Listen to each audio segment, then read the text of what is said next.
Qala al-musannifu rahimahullahu ta'ala wa nafa'ana wa bi ulumihi fid dharain amin. Mari kita membahas tentang su'ul khotimah. Di orang yang suka membanggakan amal, suka ujub, dia beramal tujuannya ingin diagung-agungkan, dia beramal pengen dilihat orang, dia melakukan semua itu bukan karena semata-mata hanya untuk Allah. Maka orang yang seperti ini dikhawatirkan meninggalnya su'ul khotimah. Malah sebaliknya, seandainya ada orang yang berbuat maksiat, setelah itu dia tobat, datang kepada seorang guru, dia mengikuti apa perintah gurunya, terus dia bertobat, maka orang yang seperti ini bisa meninggalnya bisa husnul khotimah. Nah, hati-hati ya. Kelihatannya udah benar, ternyata malah salah ya. Makanya nanti kalau sudah mulai kontrak sama Israel, sudah di depan mata, kalau Israel sudah mulai ngajak ngopi, pokoknya keinginan-keinginan yang ada dilepas. Sudah lepaskan saja. Israel sudah nongkrong di depan rumah mau ngajak ngopi kok. Sudah tinggalkan semua ya. Semua yang Anda punya tinggalkan, semua yang Anda inginkan tinggalkan, lepas, sudah. Nggak usah bawa apa-apa. Kalau ngopi sama Israel itu nggak bawa apa, nggak usah modal, bawa uang, bawa dompet, barang nggak usah. Pokoknya tinggalkan semuanya, keinginan apa yang kita punya kita lepas, kita ikhlaskan. Maka orang yang seperti ini bisa atau diindikasi meninggalnya husnul khotimah. Semoga kita semua ini meninggalnya husnul khotimah. Karena ternyata ending dari perjalanan yang dicari ya cuman ini ya. Sampean mau kaya mau apa, kalau meninggalnya tidak jelas ya nggak enak. Ternyata yang paling akhir yang dicari dalam hidup itu meninggal dalam keadaan husnul khotimah.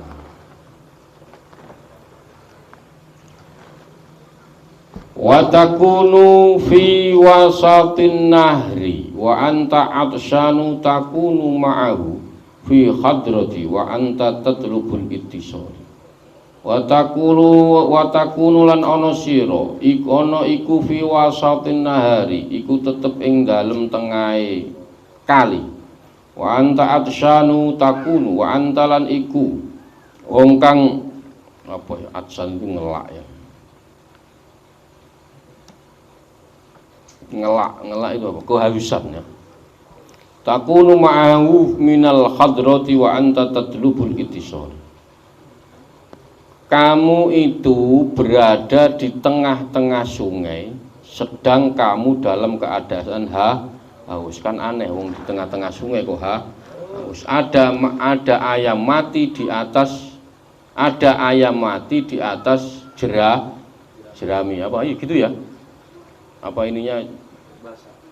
Bahasa ininya kan itu ayam mati di atas jerami. Lah kita ini di tengah-tengah sungai kok kehausan, aneh.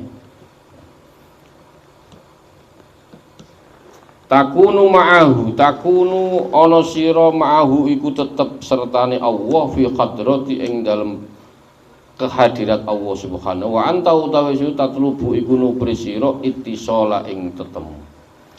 Jadikan diri kita ini selalu bersama Allah dan selalu minta bertemu atau sambung atau usul kepada Allah. Walau orang yang selalu usul itu biasanya hatinya bersih, basirohnya bersih, tidak ada husnudon, perasaan-perasaan jelek enggak ada. Kalau sampean pengen sambung, pengen usul kepada Allah, hatinya mulai dibersihkan pelan-pelan. Punya penyakit riya, punya penyakit ujub, punya penyakit sombong, punya penyakit, apalagi macam-macam. Nah, hati kita ini loh, di hati kita ini punya penyakit macam-macam. Sombong iya, riya iya. Kalau amal orang sekampung tahu semua. Nah ini hati-hati ya. Kalau pengen sambung terus kita bersama Allah, maka pelan-pelan kita hilangkan. Lah cara menghilangkannya gimana, Gus? Cara menghilangkannya sampean harus punya rutinan yang istiqomah. Apa terserah. Cari sunnah-sunnahnya Kanjeng Nabi yang paling gampang dilakukan. Sunnah-sunnahnya baginda Nabi yang paling gampang dilakukan apa? Nah itu pilihin satu-satu yang paling gampang. Kalau sholat tahajud kita ini sudah bentuk-bentuknya udah enggak ini ya, enggak kecetak, udah cari yang lain. Sholat duha 2 rakaat atau 12 rakaat. Berat lagi, nyari yang gampang-gampang, witir 1. Tapi istiqomah, ngaji, baca sholawat, zikir la ilaha illallah. Terserah cari yang mana, yang gampang-gampang cari, pilihin. Tapi istiqomah. Kalau ini terus Anda lakukan terus menerus, maka hati yang dulu punya penyakit riya, sombong, ujub, apalagi macam-macam itu satu persatu akan hilang. Maka kalau sudah hilang baru kita bisa sambung, bisa usul kepada Allah Subhanahu wa ta'ala. Sekarang enggak, modal ini terus ngomongnya sudah sambung. Pokoknya kayak siapa itu? Ya, sekarang macam-macam ya, sekarang macam-macam. Pokoknya kalau pakai udeng-udeng itu udah beres. Jadi kalau sampean pengen terus sambung bersama Allah, maka batinnya harus dibersihkan. Nah, cara membersihkannya yaitu tadi. Maka sejatinya sholatmu, puasamu, sedekahmu, semuanya itu punya kerja sendiri-sendiri. Sampean sholat itu, tugasnya sholat itu untuk membersihkan hati. Sampean puasa wajib Ramadan itu tugasnya itu. Sampean sedekah tugasnya itu. Nanti kalau sampean sudah biasa, sudah istiqomah, lama-lama akan bersih sendiri. Nah, cuman kadang kita ini ya kadang puasa, ya kadang nggak puasa, yang kadang sholat, ya kadang nggak sholat. Sehingga apa-apa, pelan-pelan, yang penting nanti juga sampai sholat terus. Amin. Kanal ibadah, seakan-akan hamba lam yatawassalu ilal akhirati illa bikasratil ma'kul. Anda pikir kita bisa sambung kepada Allah. Anda pikir kita memikir seakan-akan sambung atau bertemu dengan Allah itu caranya dengan makan banyak dan minum banyak. Enggak. Jadi sambung kepada Allah caranya bukan siapa yang makannya paling banyak, enggak ada. Bukan juga siapa yang minumnya paling banyak, enggak ada. Saya sering katakan, makan itu sehari paling 2 kali. Kebutuhan orang makan itu loh, sehari 2 kali. Minum paling sehari 1 botol sudah cukup, enggak mungkin mati, enggak akan mati. Lebih kurang dari itu nggak akan mati. Tapi kalau sampean hidup nggak pakai ilmu, itu nggak karu-karuan. Berarti setiap menit, setiap detik kita hidup itu butuh ilmu. Sampean sehari nggak makan nggak mati kok, nggak mati. Orang sehari makan nggak mati.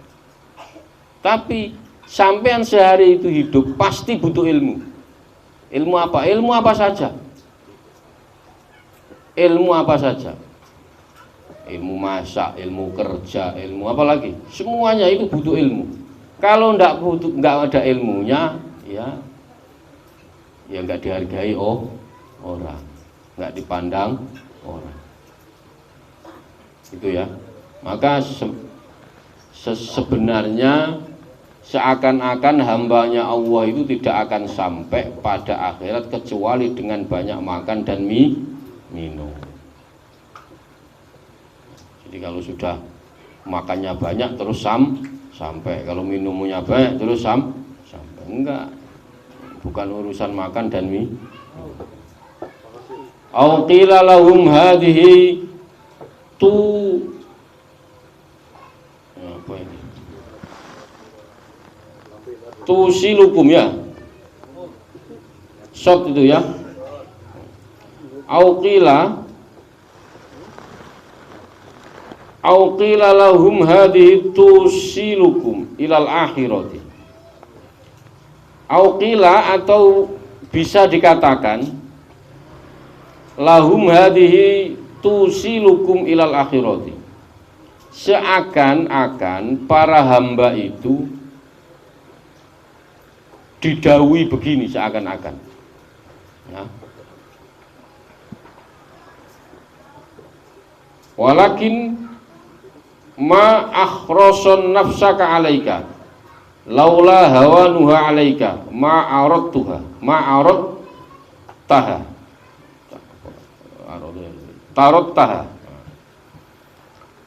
au qila lahum hadhihi tusilukum ilal akhirah. Jadi kayak sampai dibilang begini, seakan-akan para hamba itu didhawuhi makan dan minum itu bisa menyampaikan kamu menuju akhirat. Betul enggak? Orang yang sampai ke akhirat itu bukan orang yang paling banyak makan. Orang yang sampai akhirat itu orang yang bukan yang banyak minum. Orang yang bisa nanti sampai akhirat itu, maksudnya di surga itu orang yang bukan yang paling kaya, juga bukan orang yang paling miskin, enggak. Ya. Maka orang yang paling kaya juga belum tentu sampai surga. Orang yang paling miskin juga belum tentu sampai surga. Maka sudah jelas kita ini di tengah-tengah sungai. Maksudnya apa? Kita ini sekarang masyarakat sudah banyak orang yang mengerti agama, maka belajar. Maka saya sudah umumkan belum, bapak-bapak atau ibu-ibu yang mau belajar ngaji lagi silakan. Yang Qur'annya masih belum ketata dengan baik, maka silakan. Kalau mau bapak-bapak mau ngaji lagi Quran, Iqra atau apapun, tidak apa-apa, tidak usah malu. Seandainya nanti kita meninggal itu OTW sudah OTW sampai meninggal dalam keadaan belajar surga itu, maka nggak usah malu. Saya udah tua, nggak ada tua, nggak ada muda, pokoknya ngaji. Maka bapak kalau pengen ngaji untuk melancarkan lebih lancar Al-Qur'annya, makhrajnya lebih benar, tajwidnya silakan ngaji ke Saung. Nah, nanti kumpul kapan, hari seminggu 2 kali lah, seminggu 3 kali, terserah ya. Jadi jangan sampai kita itu di tengah-tengah air kok kehausan. Sekarang sudah banyak. Jangan punya jangan nanti kalau ditanya malaikat, kamu dulu kemana saja nggak belajar agama? Waduh, saya jauh Pak. Oh, nggak mungkin sekarang jauh, sudah banyak ustadz di mana-mana. Kamu kok nggak bisa baca Quran kemana saja? Wah, saya nggak ada alasan, karena sekarang bisa belajar di mana-mana. Apalagi sekarang sudah ada internet online, sudah banyak. Tapi lebih baik nyari langsung. Nah, jangan sampai ada ayam mati di atas padi. Itu kan berarti aneh. Jangan sampai kita itu di tengah-tengah air kok kehausan. Udah, maka jalan menuju akhirat ini cari aja. Nggak ada alasan nanti kita ini mau apa saja, nggak ada. Ditanya kenapa kok kamu dulu nggak sholat, kenapa, itu nggak bisa alasan. Mau ngelak sudah nggak bisa. kenapa nggak ngaji? Ya, maka jangan sampai ya. Walakin ma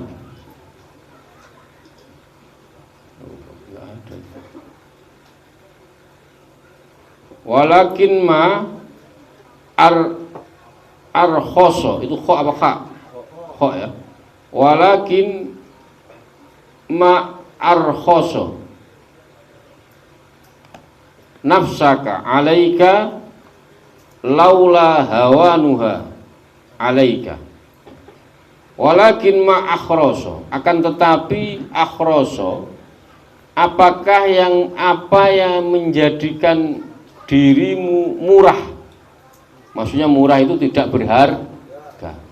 Sekarang saya mau nanya, kenapa kamu dianggap murah tidak berharga? Menurutmu apa? Ilmu.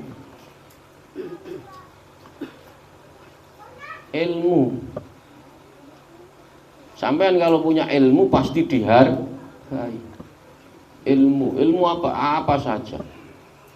Maka barang siapa yang ingin menggapai dunia, maka caranya dengan ilmu. Begitu juga barang siapa yang ingin menggapai akhirat, caranya juga harus pakai ilmu. Dua-duanya. Faman aradad dunya fa alaihi bil, faman aradal akhirat ya sama, fa alaihi bil, sama. Dua-duanya harus pakai ilmu. Kenapa kita ini kok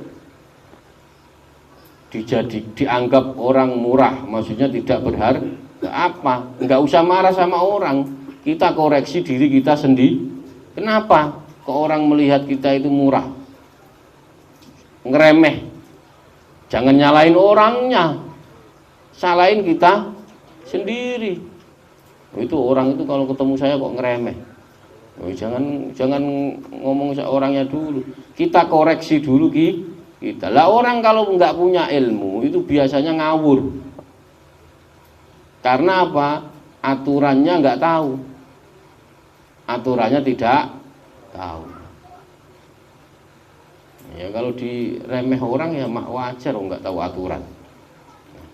Maka jangan kita apapun itu alasannya, tetap ya, tolabul ilmi itu tetap harus mencari. Ini ngaji ini ya bukti kita itu mencari ilmu semuanya. Laula hawanuha lamun ora ana utawi ino. Laula hawanuha lamun ora ana utawi inone nafsak alaika ing atase sira ma arot taha,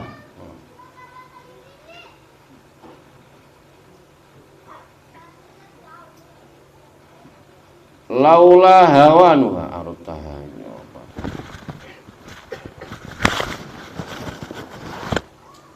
Laula hawanuha, kalaulah kamu tidak menganggap murah dirimu,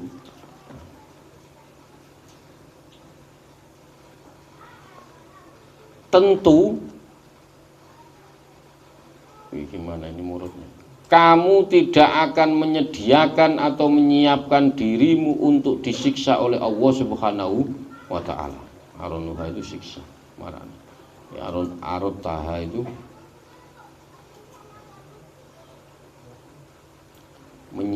menyiapkan ya. Laula hawanuha, kalaulah kamu tidak menganggap murah dirimu, tentu kau tidak akan menyediakan atau menyiapkan untuk disiksa li'adabillahi, untuk disiksa oleh Allah Subhanahu wa ta'ala. Nggak mungkin kalau kita itu menganggap diri kita itu enggak murahan, pasti kita enggak mungkin enggak mau disiksa. Nah, kita itu menyiapkan diri kita untuk disiksa Allah. Kenapa? Yaitu melakukan kesalahan-kesalahan tadi itu. Melakukan kesalahan. Wa ma aghlaha fi talabid dunya wa jam'iha. Jadi apa namanya? Wa ma aghlaha, dan apakah ya? Fi talabid dunya, apakah yang menjadikan mahal darimu dalam mencari dunia? Apa yang menjadikan Anda dianggap mahal mencari dunia itu? Mengumpulkan semua wajam, ia mengumpulkan dunia itu. Apakah kalau sudah mengumpulkan dunia itu dianggap mahal? Enggak juga. Apakah kita itu kalau sudah mempunyai banyak duit itu dianggap mahal? Enggak. Nah, maka laula hawanuhu alaika. Jadi kalau Anda tidak menganggap Anda itu murah, mestinya sampai tidak akan menyiapkan diri Anda untuk disiksa.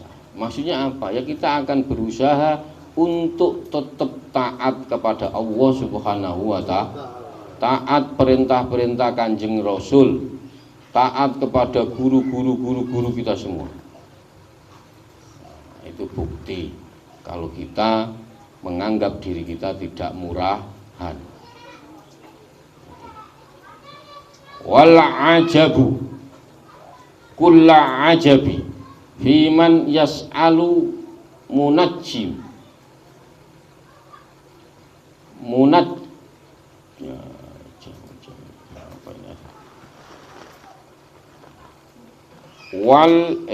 wal ajabu kulla ajabi fi man yas'alul munajjima an halihi wala yas'alu kitaballahi wa sunnati rasulillahi sallallahu alaihi wasallam. Wal ajuba, lan heran gawok kula ajabi kelawan saben-saben gawok, sungguh mengherankan, fiman yas'alu munajjima, perkara yang sangat mengherankan, fiman yas'alu munajjima, yaitu orang yang bertanya pada ahli nujum. Munajjim itu ahli nujum. Jadi orang yang bertanya pada ahli nujum atau dukun, ya, an halihi, tentang tingkahnya, wala yas'alu kitaballahi wa sunnati rasulillah. Sungguh mengherankan, sungguh gawok, sungguh orang yang bertanya pada ahli nujum, pada untuk menanyakan keadaan dirinya, dan dia tidak mau bertanya kepada kitabnya Allah dan sunnahnya Rasul. Disampaikan datang ke dukun, biasanya kalau mau kemana? Mau ke rumahnya orang pinter. Itu ya kalau tanya ya kalau karena kita goblok, ya. Yang didatangi orang pinter, karena kita goblok. Maka sudah ya, yang urusan perdukunan sudah berhenti ya.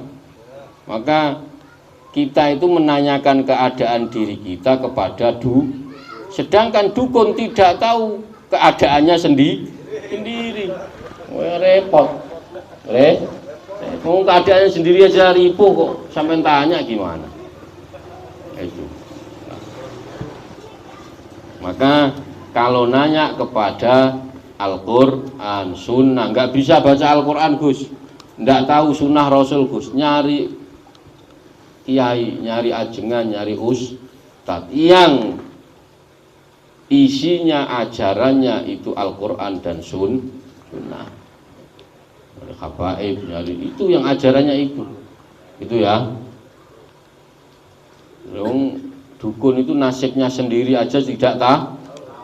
Ulah kok mau suruh nanya nasib kamu gimana? Datang ke dukun, ini gimana mbah? Saya ini hidupnya kok begini terus, kerja enggak ini mbah gitu. Tolong tolong disuwuk mbah, disebul. Dukunya bilang, lu sama, saya juga dukun sudah lama nggak kaya-kaya, itu sama, dukun sudah lama juga nggak kaya, kaya sama saja, gitu ya. Wa idza dha'ufta, tatkalane dhaif apa namanya, apes sira, lemah anil ibadati saking ibadah, faraqti, di ketika kamu merasa lemah ibadahmu, faraqti, maka tinggikanlah ibadataka bil bukai, maka tinggikanlah derajat ibadahmu dengan menangis, watadarruk, dan DP. Apa DP itu? DP apa bahasa Indonesia? Merendahkan hati. Kalau sampean kalau ibadah mulai lemah, mulai males, mulai lemes, datang ke ngaji males, sholat males, ini males. Nah, kalau sudah mulai kayak gitu, maka sampean kalau ibadah itu serius, nangis, nangis, merendahkan diri hanya kepada Allah Subhanahu wa ta'ala. Wa idza qila laka man yubki alaihi, wa idza qila, tatkalane den ucapake laka marang sira man sapa man utawi sapane wong, yubki iku nangis sapa man alaihi, yubki iku nangis alaihi ing atase, yubki iku den tangisi alaihi sapa man, fakul monggo ngucap sira, abdun ya iku kawula, ufi kang den paringi, fa anfaqa. Jadi wa idza qila laka man yubki alaihi, wa idza qila laka man yubki, wa idza qila, apabila kamu ditanya, wa idza qila laka, ketika kamu ditanya, man yubki alaihi, untuk siapa kamu menangis? Sampai nangis itu untuk siapa? Ayo, sampai kalau berdoa nangis, kalau sholat nangis, itu nangismu untuk siapa? Nah, Mbak Ucen top ini, istimewa Mbak Ucen, mantap.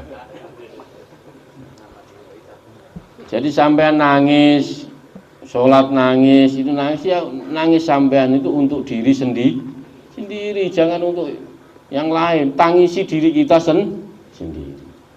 Wa idza qila laka man yubki alaihi faqul abdun ufi fa anfaqa afiyata fil ma'siyati. Atau begini, kalau Anda ditanya untuk siapa kamu menangis, maka jawablah, untuk hamba yang diberi kesehatan, lalu kesehatan itu untuk maksiat kepada Allah. Jadi kita itu nangis kadang-kadang untuk diri kita sendiri. Kenapa? Kita itu sudah diberi kesehatan oleh Allah, tapi malah kesehatan itu dibuat untuk maksiat. Hari ini dia sehat tapi tidak sholat. Besok dia pengen sholat tapi sakit. Lusa dia mau sholat sudah sakit, keduluan disolat. Mumpung sampai diberi kesehatan, semua sehat semua ini. Kalau nggak sehat nggak sampai sini. Ini bukti kalau Allah memberi kita kesehatan. Kalau nggak diberi kesehatan nggak sampai sini. Maka kita menangis untuk diri kita sendiri. Kenapa? Sudah diberi sehat tapi malah berbuat maksiat.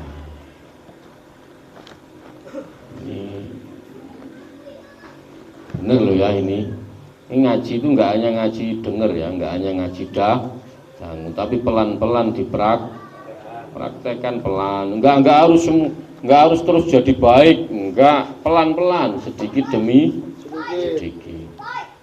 Yang dulu mungkin sholatnya 3 waktu, sekarang jadi 4 waktu, yang 4 waktu nanti jadi 5 waktu. Yang sudah 5 waktu ditambah duha, yang sudah duha ditambah tahajud. Terus pelan-pelan, nggak bisa langsung dirombong, nggak bisa. Yang dulu biasanya ngopi nggak baca sholawat, sekarang ngopinya pakai baca sholawat. Yang dulu ngumpul ngomongin orang, sekarang ngumpulnya baca sholawat. Itu istighfar. Walaupun di hati tidak apa-apa, tidak apa-apa. Sampai baca sholawat di hati boleh, gitu ya. Ini praktek. Saya kemarin sehari istighfar 100, sholawat 100. Selama 41 hari. Ada yang sudah selesai? Nah, belum ada semua. Baca istighfar 100, sholawat 100, selama 41 hari. Jangan pedot. Kalau pedot ngulang lagi dari 1, gitu ya. Tak ijazahkan ya, itu ya. Pokoknya sehari baca sholawat istighfar 100, sholawat 41. Jangan sampai putus. Kalau putus diulangilah lagi. Nanti rasakan sendiri sensasinya. Ya. Idza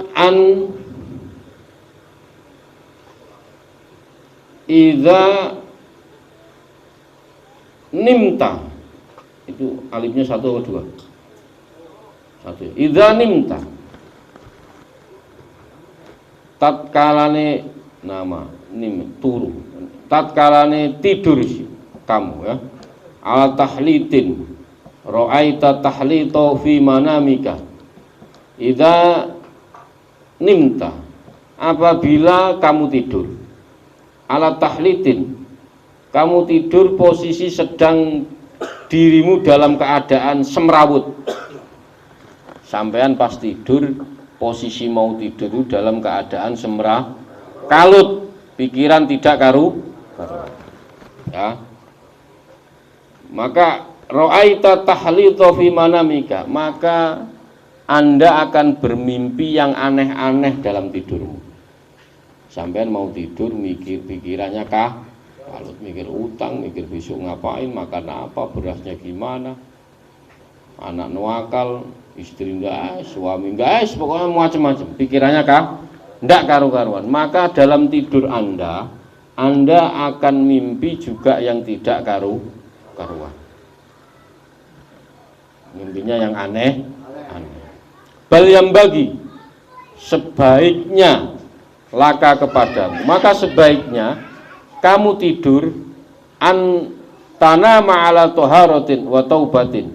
Maka sebaiknya kalau sampean mau tidur dalam keadaan kalut, dalam keadaan enggak karu-karuan, maka sebaiknya kalau mau tidur wudu dulu. Setelah wudu sampean tobat, baca syahadat, baca istighfar, baca sholat, terus tidur. Fayufatahu qalbaka binurihi, maka hatimu akan dibukakan cahayanya Allah Subhanahu wa ta'ala. Kalau sampean kalau pas mau tidur pikirannya banyak. Bagaimana besok ini, besok macam-macam, maka sebelum tidur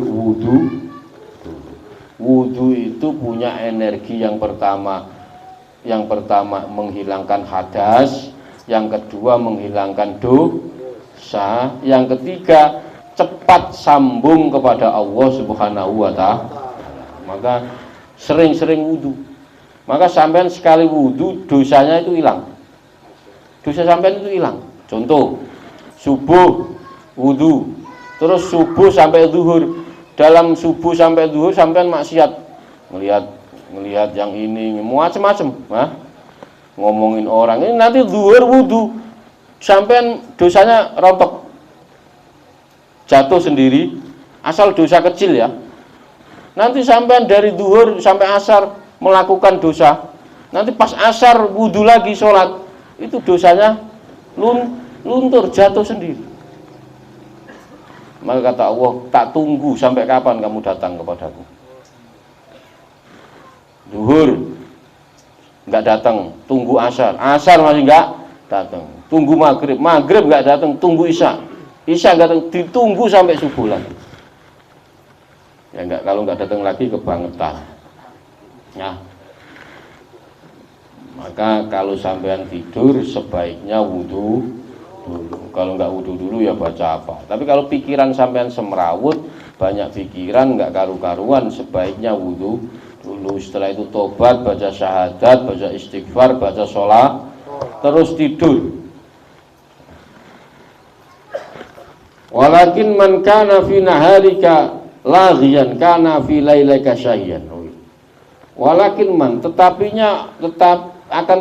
kalau orang itu waktu siangnya buang-buang waktu, ya pokoknya waktu pagi, waktu siang, waktunya dibuang, maka malam harinya dia juga akan lupa kepada Allah Subhanahu wa ta'ala. Sampean waktu pagi sampai siang alhamdulillah dibuat bekerja. Kalau waktu siangnya itu dibuang percuma. Ya, enggak ada yang manfaat bagi dirinya. Sholat duha enggak, sholawatan enggak, kerja enggak, apalagi. Pokoknya enggak ngapa-ngapain. Maka malam harinya dia akan lupa kepada Allah Subhanahu wa ta'ala. Kalau sampean kan kalau pagi, siang kerja. Alhamdulillah. Udah, kalau enggak seandainya semua hari Minggu, sebaiknya apa? Ya udah, kalau memang enggak ngapa-ngapain ya baca sholat, istighfar, itu wirid sehari-hari. Daripada waktu kita buang sia-sia. Idza ra'aita waliyan lillahi ta'ala fala yamna'uka ijlaluhu min an taquda ya baina yadayhi muta'addiban wa tatabarraqa bihi. Wallahu a'lam bishawab. Semoga bermanfaat. Wallahul muwaffiq ila aqwamit thoriq. Wassalamualaikum warahmatullahi wabarakatuh. Maulaya sholli wa sallim daiman abada ala habibika khairil khalqi kullihim huwa habibul hadi turja syafa'atu likulli hawlin minal ahwa ya Rabbi bil Mustafa balik maqasidana wa lana ma'adha ya wasi'at ya Rabbi bil Mustafa balik maqasidana wa lana ma'adha ya wasi'at ya arhamar rahimin ya